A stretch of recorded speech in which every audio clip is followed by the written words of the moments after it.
Los Angeles, March 30th, 2022. A short statement appears online, only a few lines long, and within minutes the entire world stops scrolling. No red carpet, no press conference, no cameras flashing outside a mansion gate. Just a quiet message, posted by 5 women who all shared the same last name, revealing that the man millions of people had watched survive explosions, gunfights, and impossible odds for almost 4 decades was now facing an enemy he could not outshoot, outrun, or outpunch. Bruce Willis, the actor who once made an entire generation believe that one man in a dirty white undershirt could stop anything, was stepping away from acting. The reason given was aphasia, a condition affecting his ability to speak and understand language. At the time, almost no one outside his inner circle understood what those words truly meant, or how much darker the story would become in the months that followed. If you already feel a knot forming in your chest, imagine how his own daughters felt writing that message. Before we go further, hit subscribe, because this story is not about explosions or Hollywood glamour anymore. It is about something far more human, far more terrifying, and far closer to all of us than any action movie ever was. Leave a like if you're ready to understand what really happened to Bruce Willis, and tell me in the comments if you remember exactly where you were the day this news broke, because for millions of fans, that day never really left them. To understand the weight of that announcement, we have to go back, far back, to a young man who did not start out as the icon of cool, unshakable masculinity the world would come to know. Bruce Willis was born in West Germany in 1955, the son of an American soldier stationed overseas, and he spent his early childhood in a small town in New Jersey after his family returned to the United States. He was not the confident, wisecracking figure audiences would later fall in love with. He was, in fact, a boy who struggled deeply with a stutter, a condition that made him the target of ridicule from classmates, a condition that forced him into long stretches of silence rather than risk the embarrassment of stumbling over his own words. It is almost impossible not to feel the cruel irony sitting quietly underneath this story. A boy who once feared his own voice, who grew into a man whose voice, decades later, would slowly be stolen from him again. This time not by a childhood stammer, but by a disease with no cure and no mercy. As a teenager, Bruce Willis discovered something unexpected. The stage did not trigger his stutter the way ordinary conversation did. Acting gave him a strange kind of freedom, a way to speak fluently and confidently by becoming someone else entirely. That discovery changed the direction of his life. He studied drama, worked odd jobs in New York City, including years spent as a bartender in Manhattan while waiting for his break, and slowly built the kind of grinding, unglamorous resume that so many future stars quietly carry before the world ever learns their names.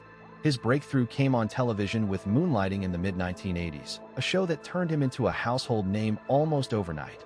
And then, in 1988, everything changed forever with the release of a film that would define action cinema for the next 3 decades, Die Hard. The image of John McClane, barefoot, bloodied, outnumbered, refusing to give up inside a burning skyscraper, became one of the most iconic performances in Hollywood history, and Bruce Willis became something more than an actor. He became a symbol of resilience itself, the ordinary man who somehow always survived. For the next 30 years, that symbol only grew stronger.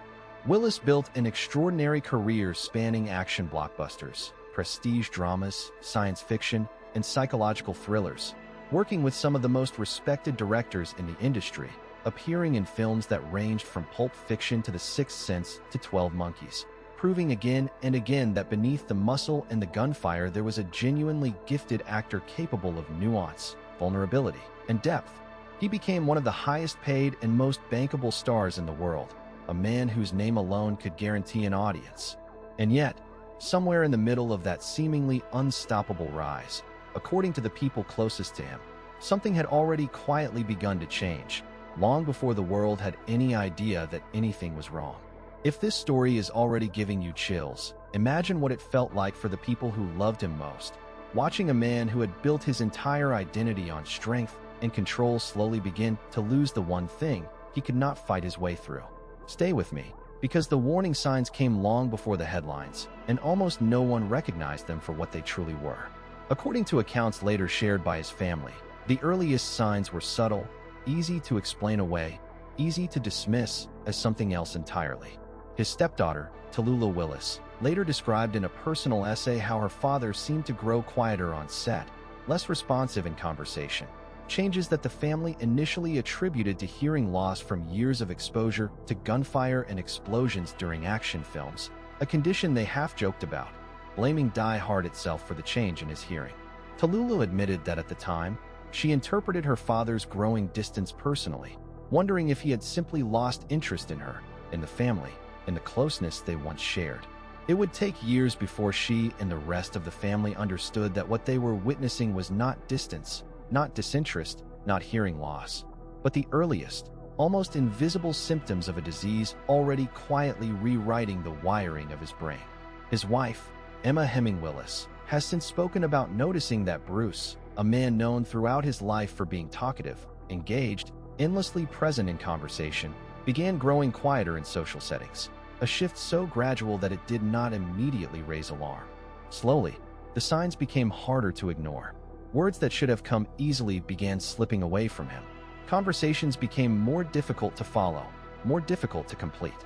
For a man whose entire identity, both on screen and off, had been built around confident, effortless communication, around delivering the perfect line at exactly the right moment. This slow erosion of language must have been quietly, privately devastating, long before the public ever knew anything was wrong. In March of 2022, the family could no longer keep this private battle hidden, and they made the decision to share the diagnosis of aphasia with the world, framing it not as an ending, but as a step toward protecting his health after decades in the spotlight. For a brief, painful moment, the public was told this was the full story, that aphasia alone was the obstacle the family was facing. But less than a year later, in February of 2023, a second, far heavier announcement arrived, delivering the news that the family and the world had feared but had not yet been forced to say out loud. Bruce Willis's condition had progressed.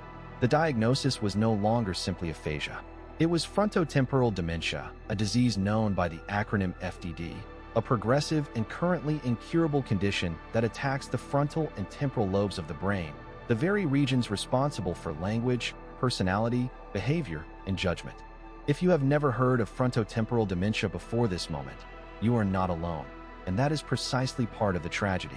Unlike Alzheimer's disease, which the public has spent decades learning to recognize, FTD remains widely misunderstood, even though medical experts describe it as one of the most common causes of dementia in people under the age of 60.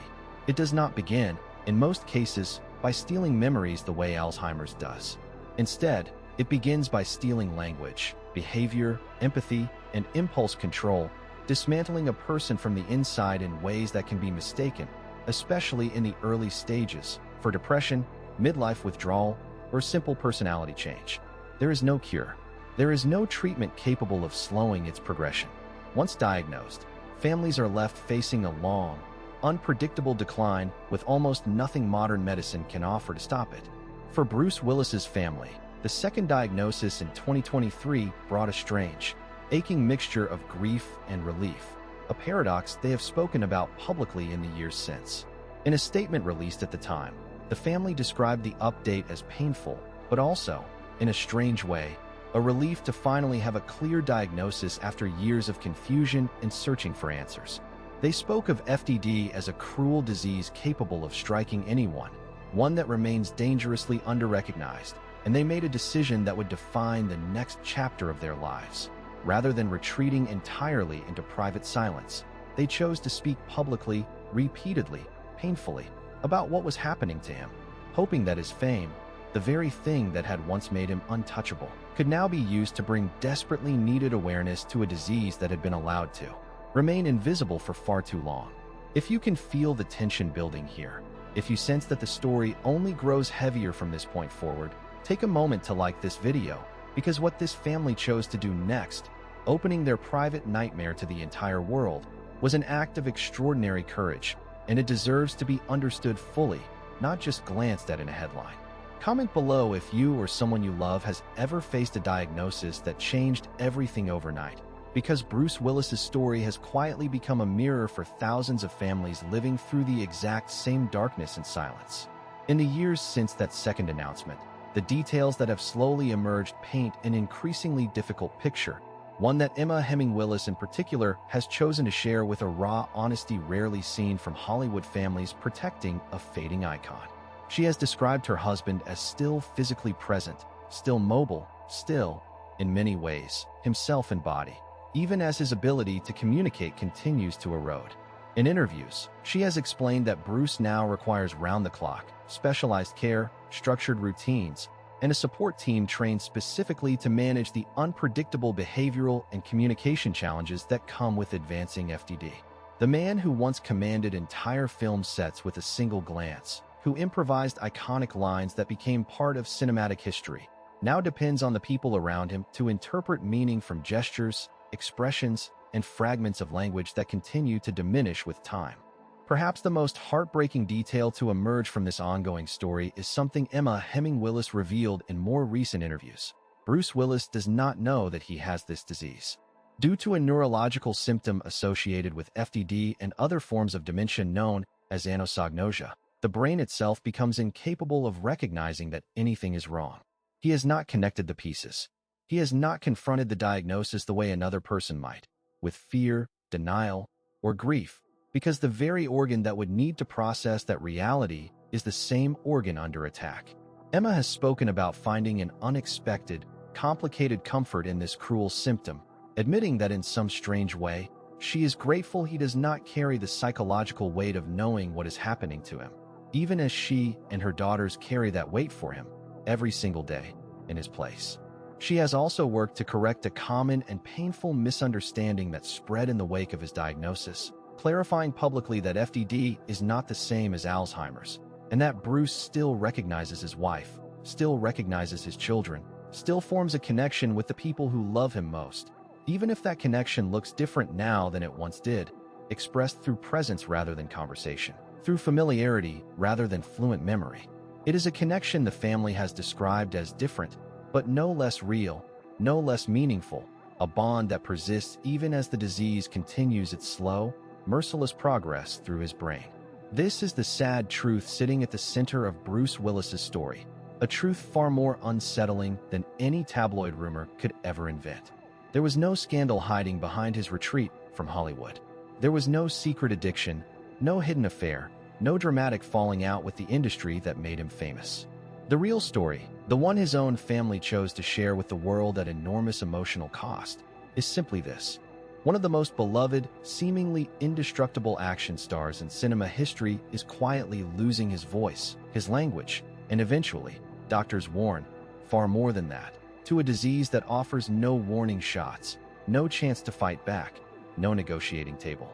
For a man whose entire legacy was built on the idea that the ordinary human being could somehow outlast impossible odds, frontotemporal dementia has become the one villain his character never had to face on screen, an opponent that cannot be outsmarted, outrun, or defeated by sheer will alone. If you are feeling the full weight of that irony right now, you are not the only one. Subscribe if this story is hitting you harder than you expected, because there is still more to understand about what this diagnosis means, not just for Bruce Willis, but for the tens of thousands of families quietly living through the exact same nightmare without a fraction of the resources or attention his fame has brought to this disease. Medical experts have used Bruce Willis's diagnosis as an opportunity to explain frontotemporal dementia to a public that had almost no awareness of its existence before his family spoke out. The disease is now understood to exist in several forms, some primarily affecting behavior, personality, and impulse control, and others, closer to what Bruce Willis appears to have experienced, primarily affecting language first, gradually eroding a person's ability to find words, form sentences, and understand speech, before eventually spreading to affect movement, swallowing, and other basic functions as the disease advances into its later stages. Researchers have noted that a significant portion of FTD cases carry a genetic component, passed down through families, though for many patients, including apparently Bruce Willis, no single clear cause can be identified, leaving both scientists and families with painfully few answers about why this disease strikes the people it strikes. What makes this story even more haunting is the timeline itself, the slow, creeping nature of a disease that experts say often develops silently for years before a formal diagnosis is ever reached, meaning that the earliest symptoms his family later recognized in hindsight, the quietness, The withdrawal, the assumption of simple hearing loss, may have already been the disease at work long before anyone in his life understood what they were truly witnessing. How many moments, how many conversations, how many quiet withdrawals had already been shaped by a disease no one yet had a name for? It is a haunting question, one that lingers over the entire story, forcing everyone who loved him to look back at years of memories and wonder which of them were already touched by an illness working silently in the shadows. And yet, amid all of this darkness, something else has emerged from the Willis family's story that feels almost like defiance, a refusal to allow this disease to simply erase the man they love without a fight for awareness, if nothing else. Emma Hemming Willis has become an outspoken advocate, sharing her experiences publicly, writing about caregiver burnout, publishing work aimed at helping other families recognize the warning signs earlier than her own family did, and speaking candidly about the exhausting, complicated grief of loving someone who is still alive, still present, but who is also, in profound ways, already slipping away. She has described adopting a difficult but necessary mindset within the FDD caregiving community, a phrase repeated among families facing this disease, an acceptance that this is simply what is now true, a way of finding peace not by pretending the disease isn't devastating, but by refusing to fight against reality itself at every single moment. Rumor Willis, Bruce's eldest daughter, has also spoken publicly, offering glimpses into what it means to watch a parent change in this way, describing tender, quiet moments that persist even as larger conversations become impossible, moments of connection that exist outside of language entirely, reminders that even as words fail, love does not simply disappear alongside them.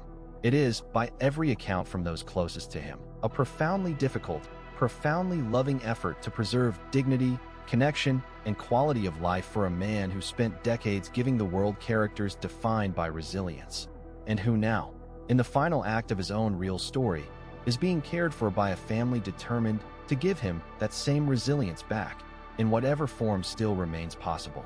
There is no dramatic villain in this story, no shadowy conspiracy, no scandal waiting to be uncovered behind closed doors. There is only a disease, indifferent and relentless, slowly disassembling the language and personality of a man who once made an entire generation believe that no matter how impossible the situation, someone could always find a way through. Bruce Willis cannot fight his way out of this one. Not with charisma, not with grit, not with the quiet confidence that made him one of the most beloved actors of his generation.